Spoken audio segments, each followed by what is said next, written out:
2 లక్షల కోట్ల రూపాయల అప్పు చేశారు. అప్పు పుట్టని పరిస్థితి తీసుకొచ్చారు. సంక్షేమ కార్యక్రమాలు ఇవ్వలేని స్థితికి వచ్చాం. అభివృద్ధి ఆగిపోయింది, సంపద నిలిచిపోయింది, ఆదాయం తగ్గిపోతా ఉంది. రేపు రాబోయే రోజుల్లో ఇవన్నీ సుజావుగా జరగాలంటే కేంద్ర ప్రభుత్వం కూడా సహకారం కావాలి. ఆ ఆలోచనతోనే ఈ 3 పార్టీలు కలిసి మీ ముందుకు వస్తున్నామని మరొక్కసారి మీ అందరికీ విజ్ఞప్తి చేస్తున్నా.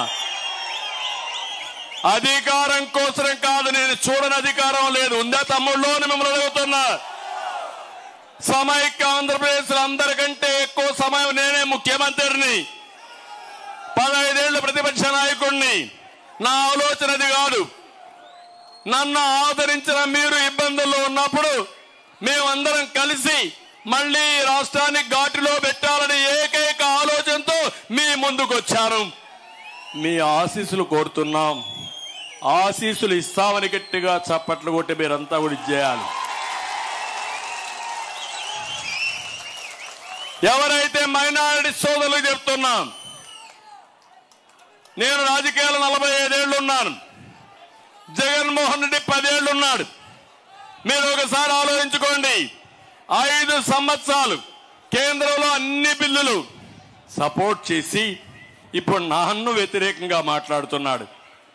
నువ్వు ఆ రోజు మైనారిటీలకు ఏం హామీ ఇచ్చావు?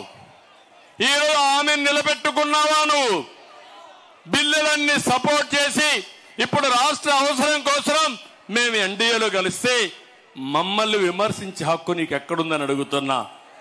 ఎప్పుడు కూడా ఒకటి గుర్తుపెట్టుకోండి, నేను ఎన్డీఏలో ఉన్నప్పుడు కూడా ఏ మైనారిటీ సోదరుడికి, ఏ ముస్లింకి అన్యాయం జరగలేదు. అది తెలుగుదేశం పార్టీ సుపరిపాలన. ఈరోజు ఉర్దూ 2వ భాష గాని, అదే సమయంలో ఉర్దూ యూనివర్సిటీ గాని, ఇంకో పక్క షాదీ ఖానాలు గాని, దుకాన్ మకాన్ గాని, దుల్హాన్ లాంటి పథకం గాని, రంజాన్ తోఫా గాని, ఇవన్నీ కూడా అమలు చేసిన పార్టీ తెలుగుదేశం పార్టీ. మైనారిటీ సోదరులకి ఏమి అమలు చేయలేదు.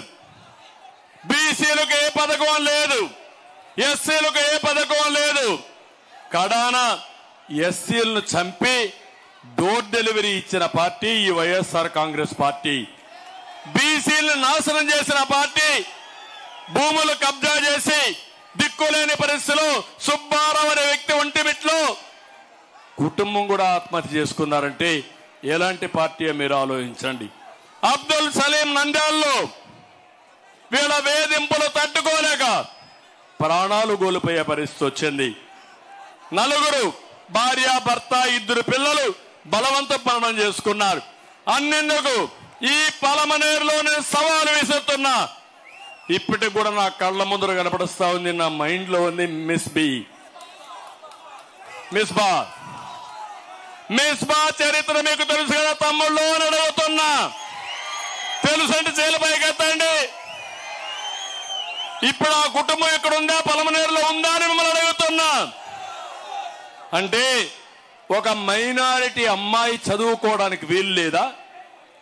బాగా కష్టపడి చదువుకొని ఫస్ట్ ర్యాంక్ తెచ్చుకోవడానికి వీలు లేదా?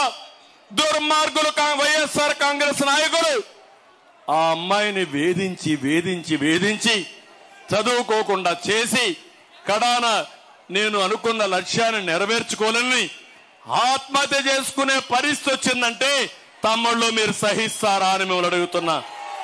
ఆమోదిస్తారా అని మిమ్మల్ని అడుగుతున్నా. అతను ఈ ఊర్లో ఏం చేశాడు? అమర్నాథ్ రెడ్డి పోయి చెప్పాడు మేము సహకరిస్తామని. ముందుకు వచ్చారు, ఆదుకున్నాడు. వీడు పోయి చెప్పారు నిన్ను కావాలని మేమన్నీ చేస్తాం లేకపోతే వేధిస్తామంటే తల్లిదండ్రులు భయపడి లొంగిపోయి కూతురు యొక్క ఆత్మహత్య కూడా మర్చిపోయి వాళ్ళు చెప్పింది వింటే మోసం చేసిన నీచమైన పార్టీ వైఎస్ఆర్ కాంగ్రెస్ పార్టీ. ఇప్పుడు అతను ఇక్కడ లేడు పాపం. ఉన్న ఊర్లో ఒకప్పుడు పూలు అమ్ముకొని ఇప్పుడు కట్టెలు అమ్ముకునే పరిస్థితి వస్తే ఆ బాధ భరించలేక నేరుగా పుంగనూరుకి వెళ్ళిపోయాడు ఆ పెద్ద మనిషి. తమ్ముళ్ళు మిమ్మల్ని అడుగుతున్నా, మళ్ళా వైఎస్ఆర్ కాంగ్రెస్ పార్టీకి ఓటేస్తే మిస్బా కుటుంబానికి ఏది జరిగిందో అదే మీ అందరికీ జరుగుతుంది, మీ పిల్లలకు జరుగుతుంది. సిద్ధమా అని మిమ్మల్ని అడుగుతున్నా. అదే నేనుంటే జరిగేదా అని మిమ్మల్ని అడుగుతున్నా. ఎవరు తీసినా, ఎవరు తప్పు చేసే తాట తీసేవాడిని అవునా కాదా అని మిమ్మల్ని అడుగుతున్నా. అది మనకు వీళ్లకు వ్యత్యాసం. ఇలాంటి పెంచి పోషిస్తున్నారు. అందుకే నేను మిమ్మల్ని అందరినీ కోరుతున్నా, 3 పార్టీల నాయకుల్ని, కార్యకర్తల్ని అందరినీ గెలిపించండి. 175 అసెంబ్లీలు గెలవాలి, 25 పార్లమెంట్లు గెలవాలి. ఈ రోజు ఎన్డీఏ లక్ష్యం 400+ సీట్లు.